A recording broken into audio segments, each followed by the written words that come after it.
Before we dive into this episode, if you're listening on Apple Podcasts or Spotify, please take a second to leave a review. Reviews help boost the show so that others struggling in a toxic workplace can find it. You can also go to my website, toxicworkplacepodcast.com, to send me a message, or if you want to be a guest on the show, you can fill out a submission request. Your story will be completely anonymous. All names are changed to protect the employee and the employer. At the time, I was a graduate. I was studying an illustration degree. I was actually working at my university where I would assist with recruitment. When I graduated, because of the circumstances relating to the pandemic, it was so difficult for me to find a job that related to my degree. I had to go on universal credit. And in my case as well, because I have autism, I needed to find a job that suited my needs. This is Buli. Buli lives in the UK, where universal credit is a government benefit for low-income and unemployed individuals. She says she was reluctant to apply for the benefits because the system is known to place job candidates in places that don't properly suit them. However, she applied and was placed for an interview at a company that provided staffing at care homes at a rate of about $10.50 per hour. I did my interview and I didn't really see any red flags, and I asked as many questions as I could, and everything did seem okay. So I was offered this job. I remember signing my employment contract. I had to get a DBS check to see if I had any criminal convictions. My employer was supposed to cover the cost of the DBS, which from what I recall was £65. And they kept sort of backtracking, telling me that my work coach at the job centre had to cover the costs, even though the employer themselves was supposed to do so. It's typically the employer's responsibility to cover the cost of a background check, as it's part of their due diligence when evaluating candidates. But this company, they couldn't care less about maintaining basic professional standards. Passing the expense on to potential hires was just the first red flag. Once hired, Buli quickly noticed a disturbing pattern of the company cutting essential costs, leaving the business barely functional. The owners were obsessed with doing everything on the cheap, and it came at a heavy price.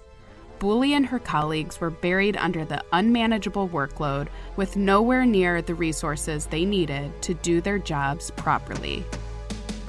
My name's Carly, and this is Toxic Workplace, a podcast that gives a platform to those who have survived highly toxic work experiences, only to come out with newfound wisdom and a renewed sense of self. A toxic workplace is more than just the daily grind. It's a soul-crushing experience that will chip away at your sanity until you're about to lose your mind. It's an abusive relationship that's hard to leave, and the longer you stay, the more you lose sight of who you set out to be. So basically, the initial job was for me to go into a care home. So it wouldn't be in people's actual homes. You'd basically be placed in a care home for 12-hour shifts. On each floor, you would have like a certain amount of service users that you would have to take care of. So you would basically have like one person taking care of, say, 8 to 10 service users. Because the thing with the care sector in particular is that you have a lot of short staffing. You don't really have enough staff for every service user. So you kind of have to mentally time yourself. So if, say, for example, you're doing a morning shift and you're going into the service users' rooms to sort of check on them, give them their breakfast, wash, etc., you would have like 15 minutes per service user. So you would have to mentally time yourself before moving on to the next person, because like I said, the care sector was heavily short-staffed. I actually ended up working in the main office as an admin assistant, because the previous admin assistant, who was also a Kickstart candidate like myself, left after a couple of months. And at the time, there was only one person who was my senior colleague doing all of the admin work. So the primary responsibilities involved recruiting staff for work in the care homes, doing the onboarding process, and also making sure that all the compliance files were up to date. Even though I did have previous experience, I didn't really get a lot of training for the admin role itself. And I remember on the first day as well, I was just sort of placed on a desk and expected to just get the hang of things very quickly. And management were hardly present in the office, so they were often out on holidays and such. We were a very small team. So, for such a small team, it was like we were doing the work of more than four people at a time. It was like management would push a lot of responsibilities onto myself and my colleagues. We also had to manage different groups of staff. So I was having to sort of try to get work for Kickstart candidates like myself. And then my former colleague was also having to try to get work for a group of permanent staff that came from Bangladesh. This company was taking full advantage of Buli and the other employees by piling them with an endless workload and virtually no support from management. Buli and the other administrative staff had several years of experience working in administration, yet they were all paid minimum wage, which was the same hourly wage paid to the care home staff, who didn't have any experience and less responsibilities. It was just too much, especially for minimum wage. When it came to money, management had a habit of pocketing money from their own staff. They used to overcharge for DBS certificates and training. So if a member of staff joined the company, they had to pay £65 out of their own pocket for an enhanced DBS. And then they also had to pay for their own training courses, because we used to assign mandatory trainings for free. But then management had an issue with that because they were saying that it was a waste of money. So they started charging their own staff. And I remember so many times staff would tell either myself or one of my colleagues that they couldn't afford to pay for a DBS or their own trainings. At times as well, there were issues where staff were hardly getting paid on time. So we used to get paid every fortnight. And I remember on a regular basis, staff would be calling either myself or one of my colleagues in the admin team complaining about not getting paid on time or not getting their pay slips. We couldn't really do anything because as admin, we had no control over the payroll system. Only the accounts manager did. Cutting back on certain expenses is understandable, but employee training and onboarding should never be one of them. If an employer calls training materials a waste of money, it's a clear indicator they don't value their people. But this company went a step further, charging new hires for both background checks and training materials. Then, to top it off, employees didn't even get paid on time, a blatant red flag that signals both financial instability and a lack of respect for paying what should be the company's top priority, wages. It's clear this company had zero regard for taking care of their staff, which played out negatively in every aspect of the business. I also remember I had my own issues when it came to my pension because I had more than a year's worth of pension contributions missing and had to report my employer for that. And my former pension providers had to send letters 5 times to me telling me that my employer was not contributing into my pension on time. And every time these letters were sent, I was forwarding them and I was given a message from the accounts manager to say that my pension was being paid into. And when I checked it every month, it was delayed from July 2022 until the month I left the job. I was at a point where I had to report them to ACAS because that was more than a year's worth of contributions missing. And when it came to the cash that staff would give us for DBS and training payments as well, management would often use that cash to buy stuff for themselves, even though it was supposed to be petty cash for the office if we ran out of amenities or supplies, or they would use the cash to go on holidays, because my managers used to take regular amounts of time off to go on holidays. And every time there was an issue that involved them, it was like myself and my colleagues had to basically pick up the slack and deal with their problems. Buli told me that the managers of this company were also the owners. And these owners weren't just cutting corners, they were slicing right through any semblance of decency. Imagine being told you have to pay for your own background check and training materials as a new hire, only to later find out that the money didn't even stay with the company.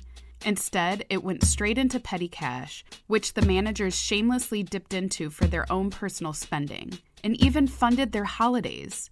Meanwhile, essential expenses like contributing to Buli's pension are delayed, adding insult to injury.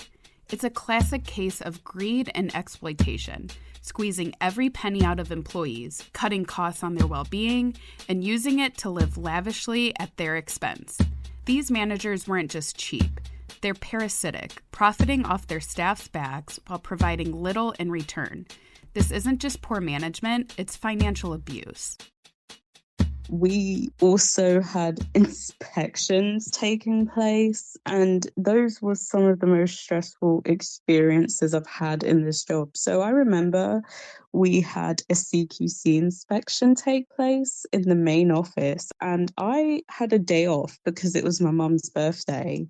And I remember my senior colleague called me saying that I had to come in to help the team prepare for the inspection. And I mentioned that I had a day off, and my manager was the one that requested for me to come in. And I did at the time because my main concern was my colleagues, as of course I had a good rapport with them and they had a good rapport with me because we had a great team dynamic where we would try our best to help each other. And I remember coming in and we spent like a whole day preparing for the inspection, which was the next day, because at the time there was a server crash in my manager's supported living home. So more than 2 years worth of work was just gone. And my managers were there as well doing some preparation. And I remember I was just trying my best to do my portion of the workload.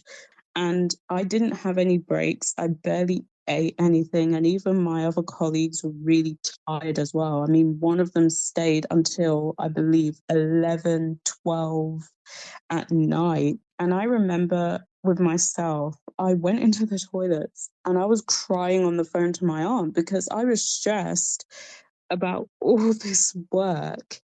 And it got to a point where I just couldn't do any more. And even the next day, myself and my colleagues had to come in early to do more preparation, even though the inspection was that specific day. And it was just so stressful. It was one of the worst experiences I had. We would always like cover for each other where we could. So if someone was sick or something, someone would come in early and then we would all do the same, and we would all try to divide our workload as best as we could, because, you know, when it comes to teamwork, I'm one of those people that will try to help others as much as I can if they're struggling, especially if they have so much workload. And when I was going through stressful times, they would often ask me, can I take some of this workload off you so that you don't have all this pressure? Because I was always the type of person that would take on so much. Buli's colleagues were her saving grace at this workplace. They supported and trusted each other, making the days a bit more tolerable. Anyone who's been in this kind of situation and had a friend by their side knows just how much it can save your sanity. It's a true blessing. These connections can create a small refuge amidst the chaos, offering moments of laughter or relief when things get tough. But even with good work friendships, the toxicity of management still prevailed and started to seep into Buli's life outside of work. There was a huge lack of work-life balance because if you were sick or on annual leave or your shift was finished, management in particular would have this habit of calling you outside of working hours to come in. And there were multiple instances where I would get calls on WhatsApp and texts from management expecting me to do last minute work. I mean, I even had that experience when I was away for 2 weeks out of my home country due to the fact that one of my family members passed away after being murdered. And I remember the accounts manager texting me on WhatsApp asking about timesheets, even though I mentioned way in advance that I was going to be out of the country. The constant phone calls out of my working hours just added to the stress. And I was told that in relation to the phone calls, every company is like that and that every company has pressure and that I have to learn how to deal with it. But then there was that part of me as well that was kind of thinking, maybe this is normal because even my other colleagues had similar experiences, especially when it came to being called out of shift. I just assumed at the time, okay, maybe this is normal in this particular workplace. It's not uncommon for people to gaslight themselves into believing something their employer says, even when deep down they know it's not right. In Buli's case, she was told it was standard practice for the workplace to call outside of working hours. Although she initially felt uneasy about it, seeing her colleagues subjected to the same treatment made her question her own instincts. Over time, she convinced herself it was just part of the job, normalizing something she knew was an invasion of her personal time. This self-gaslighting can happen when we try to align ourselves with the values or culture of a company, even if it means ignoring the red flags. There was a period where my managers were looking for a deputy manager for their supported living home. They actually couldn't find anybody because the salary they offered was a 21 to 25K salary, which falls either within minimum wage if you look at hourly rates or below minimum wage. My managers were looking for someone that had at least 2 years of experience, as well as an MVQ level 5 in health and social care, and a business management degree, as well as knowledge of liaising with external organizations and healthcare professionals. And myself and my former colleague had to spend most of our time looking through CVs every single day whilst handling all of our primary duties, dealing with emails, dealing with phone calls. So every time our managers came into the office, they would always ask us how many CVs did we get. So we were using free trials for software like CV Library and Read because management did not want to pay for the service. So they would constantly get us to call the representatives to ask about free trials. They just did not want to pay for the services. So we would have to use as many free trials on as many different platforms as possible. When we would call the candidates to tell them about the job, every time the subject of salary came up, they did not want to take the role because a lot of deputy managers, at least in the UK, would get 30K minimum before tax. And I knew from the beginning that there was no way somebody was going to take that role. There was no way. One of my senior colleagues mentioned not to call any candidates that wanted 50K. And that was because management would not be willing to pay somebody that much for a senior role. So to summarize, they wanted an experienced candidate, but on the cheap. The salary range this company was offering was well below the market standards for this type of role, especially considering the various qualifications they required. An NVQ Level 5 is designed for people who are already managing teams and handling big responsibilities at a senior level. So expecting someone with that kind of expertise and experience to accept such a low salary is just unrealistic. No wonder they couldn't fill the position. It's pretty clear that they were trying to get top-tier talent for bargain prices, which just goes to show how little they valued the expertise they claimed to need. But the salary issue was just the tip of the iceberg. The company's lack of compliance with basic industry regulations was a much bigger problem. They had Buli and the other admin staff forging documents for compliance purposes. They were willing to bend the rules to keep things running, even if it meant crossing some serious lines. I do remember one of my managers getting me to forge documentation to send to the care homes. So one of the care homes that we liaised with needed urgent cover. So the staff didn't have the DBS yet. So we had a couple of new starters coming in to register with us. They didn't really have all their compliance documents. They didn't have the DBS check done. And my operations manager actually told me to put a fake DBS number in the staff profiles, which were sent to the care homes. So they would sort of skirt around in any way they could in order to get the cover. It was just a lot of dodgy practice. And even when it came to inspections, there were a couple of instances where management would have a go at us for not getting all the files fully compliant, even though we were doing so much work as is. And at one point, they were saying that they didn't care how things were done. They just needed the compliance done. So they would get us to fake training certificates to make it look like staff members completed all their trainings, even though they didn't. In some cases, we were sending these documents to the care homes, and I knew that it was dodgy practice, but I guess I didn't really question it, considering that there was that part of me that was afraid of questioning management at the time. So I was just kind of thinking in my head, this just does not feel right. There were a couple of instances where you had staff that had no care home experience going into the homes, and the most they would get in terms of face-to-face training was like a 3-day induction.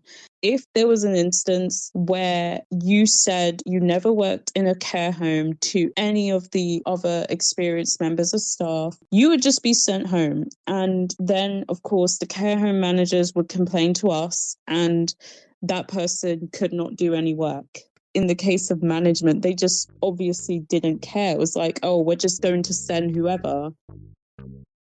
In a rush to fill the positions, management at this company took shortcuts that put residents of the care homes' lives at risk. The care home assistants play a crucial role in providing support for health-related issues, including medication management and mental health care. So proper training is absolutely essential. By forging training documents and lying about staff qualifications, they were effectively gambling with the well-being of vulnerable residents. Some of these staff members weren't trained at all and were explicitly told not to disclose their lack of experience. This kind of negligence is not just unethical, it's downright dangerous. It creates a hazardous environment for the people in the care homes who rely on these assistants for their health and safety. Such actions are not only detrimental to the residents, but also reflect an awful disregard for the standards and ethics that should govern care in this industry. The dodgy practices of this company didn't stop there. They sought to benefit from the Kickstart scheme, which provides government funding to help employers create job placements for young people. However, they hired these young staff members solely to cash in on the financial support, which covers wages and national insurance contributions. Instead of providing them with meaningful work and proper training, they gave these Kickstart employees menial tasks or didn't give them any real responsibilities at all. This approach not only exploited the scheme for financial gain, but also treated the Kickstart members as less than, undermining their potential and contributions. It was a troubling way to operate. Clearly, they were trying to prioritize profit over the development and well-being of these young people, who were just trying to gain valuable experience and a foothold in the workforce. Management were getting money from the visa sponsorships. And with Kickstart, they were getting money from the government to cover the employee costs as part of the scheme as well, even though half the time they didn't give them any work. And then, of course, when it came to terminating the Kickstart candidates' contracts, I remember a lot of them were emailing and calling, asking why their contracts were terminated. I felt responsible, even though it was management that was like pushing myself and also my former colleague to do all this. So it was like every time there was an issue, the admin department was constantly taking the brunt of everything. My managers were not present in the office most of the time. They were often on holidays. It was almost as if myself and my colleagues were just constantly fending for ourselves. It was just the way management ran the company. It was just really insane. And another thing when it came to staffing was that after December 2022, the care homes we liaised with were pretty much outsourcing their work to their own agency staff. So they didn't really have a need for the staff in the company anymore. And even so, my managers were constantly pushing myself and my colleagues to still recruit, even though there was no point.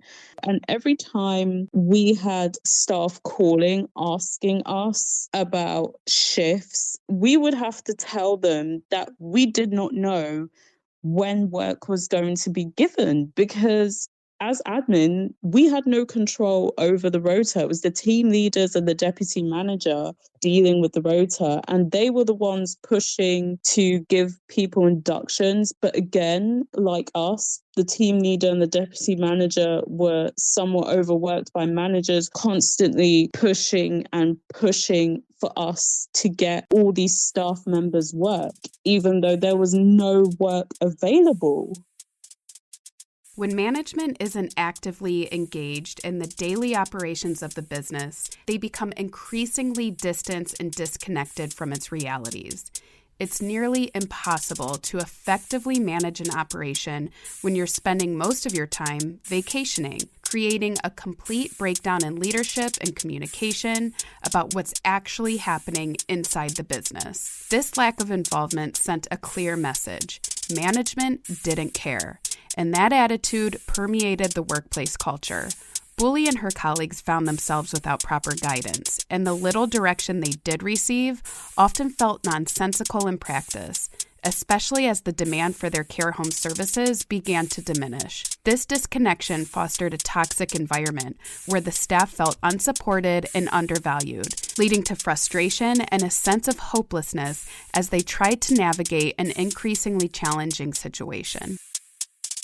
There wasn't really any real progression either. So it was like once you got a specific role, you were kind of stuck in it. So you couldn't really work your way up. You were just kind of remaining stagnant in a certain role. That was something that really bothered me, because I got to a point where after about 1.5 years, I just checked out and just didn't really care as much, because I was being overworked, I was being underpaid, I was becoming stressed, and the stress only increased when my colleagues left. I was practically the only senior admin remaining. One of my former colleagues who changed jobs was replaced with one of the permanent staff who was getting paid more than myself and my senior, and they had no admin experience. Management expected me to train them. So aside from doing my regular duties, I was training this person who had zero admin experience. And every time I tried delegating duties, management would pass them back to me. And their excuse was that the new admin did not know what to do. So they didn't know how to do emails. They didn't know how to do phone calls. They didn't know how to do pretty much anything. And even with compliance, which was the only task management gave to them, my managers, they would complain to me saying, oh, they didn't know how to do compliance. They had no idea. And it just kind of made me think, why are you hiring someone that doesn't know what to do? But then again, at the time, they had no shifts in the care homes. So it was like, if they didn't have shifts in the care homes, they would be switched to admin, because if there were positions available, instead of hiring someone qualified, you just bring one of the permanent staff members because it's cheaper to do so and you don't have to pay a qualified admin. So I was practically doing the work of 3 to 4 people whilst training somebody. So it was like I was kind of on my own. Expecting an overworked employee to train a new hire, especially one who's earning more despite lacking experience, creates a host of issues. Not only does it lead to employee burnout, but it also undermines team morale as staff feel undervalued and unsupported. In the long run, this can result in high turnover rates, increased recruitment costs, and a loss of institutional knowledge, as this company was already seeing.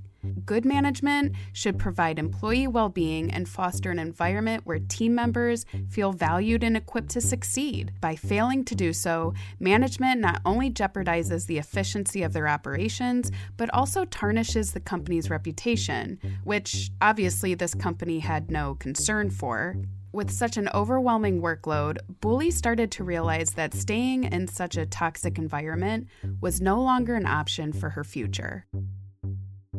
Whenever my managers weren't in, I would mostly be using my time at work to send applications for any other job I could find relating to admin, as I did have the extra experience. And I was using whatever time off I had left to go to job interviews. And I went to a job interview for the current job that I'm in now, which is a receptionist role with a local council, which has better pay, better benefits, and a proper work-life balance. So I remember going to that interview, and I first heard about this job through a family friend who works in the same department as me. So I applied for the job and I went to my interview after work. And then a couple of days after the interview, I found out that I got the job. It was really great because I promised myself that by the end of 2023, I was going to be in another job because I just couldn't see myself staying in my previous role. It was too stressful. The pay was just awful. The amount of work I was doing was too much for minimum wage, and there was no progression. I just couldn't take it anymore. And even my mum and my aunt were telling me to quit. But the reason I didn't was because I needed a source of income. And at least if I was still employed, it would be a bit easier to apply for jobs and go to interviews, just because you don't know how long it can take to find another role. And even now I look back and I think to myself that I have a lot of resilience for staying in a job like that for 2.5 years. Buli endured this awful workplace for 2.5 years, navigating a heavy workload while pushing through bouts of depression and overwhelming stress caused from this workplace. As someone with autism, she faced additional challenges in this toxic environment that often felt isolating and confusing. Despite this, she found a way to persevere, drawing on her inner strength to manage the daily difficulties. It wasn't easy, but those experiences forced her to learn and build confidence and resilience in ways she never expected, and helped her find a job where she was valued. And I think, especially because I have autism, it's kind of amazing that I've managed to hold down a job for that long, because where I'm from, you don't have a lot of autistic people in employment at all. They're either underemployed, self-employed, or unemployed, because you don't have that support. And the fact that I managed to stay in a job for that long is it just shows in terms of my resilience. I was just really lucky that I found my current job last year. I was just so lucky because I was at a point where I just needed to get out of my previous job. Once I went through the process of getting my new job sorted out, by the time it came to the references and I sent my reference information over, I emailed my managers to say that a reference is going to be coming through for a new job. And I pretty much told them the following week that I was going to be leaving, and I put in a 2 weeks notice. And technically, my notice period was supposed to be 4 weeks, but I put in 2 weeks because I needed a 2 week break before starting my new job so I could walk in refreshed. And surprisingly enough, they actually were okay with that. And I actually did get a good reference because nobody could really question my work ethic. That was one thing.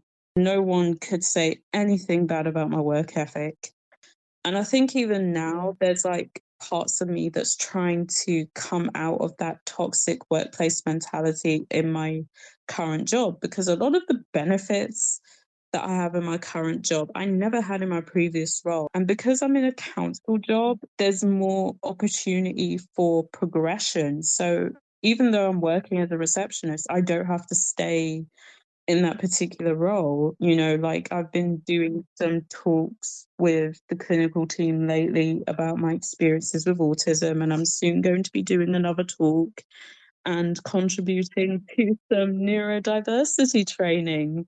And that's something I've never experienced where I worked before. So it's like learning about all these benefits is just certain things are so strange to me because I'm thinking to myself, I've never had this before.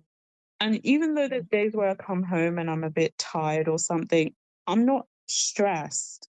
And one thing I've noticed is I'm not really taking my work home with me. Like, one thing I've noticed is as I'm off or my shift is done or I'm sick, no one contacts me about work because I have a separate work laptop with my work email and phone attached to it.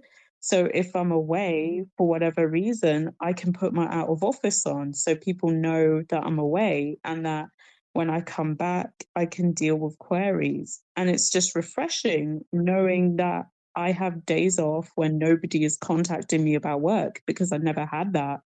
And I think with my experience in particular, I mainly wanted to share it with autistic people as well as younger people because they're more susceptible to exploitation in toxic workplaces.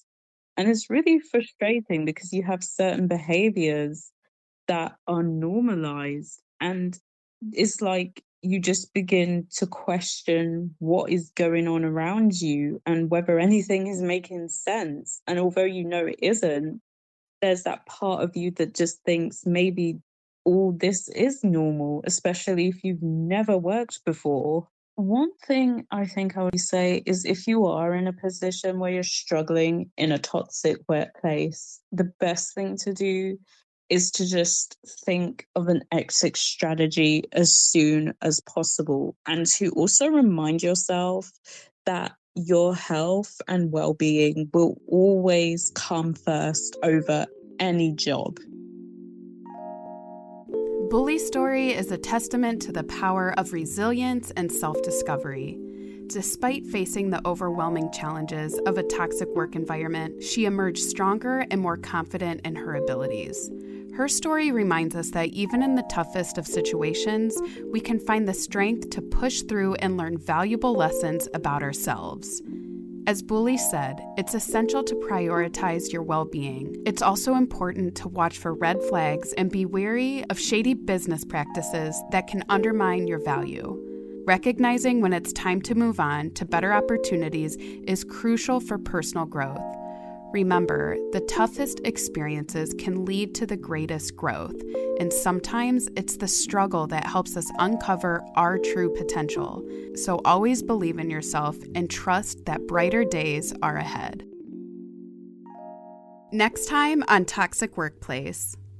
I think the job description said that you would be working with sex offenders in a facility, but I didn't know exactly what kind of facility it was. So when I finally got there, it was really daunting to see the barbed wire, and then they have to click you into each individual door. So it was a prison. So all these men that were there, they already served their time, but due to psychological evaluation and the sexual offenses that they committed, they had to go to this place in order to be reformed.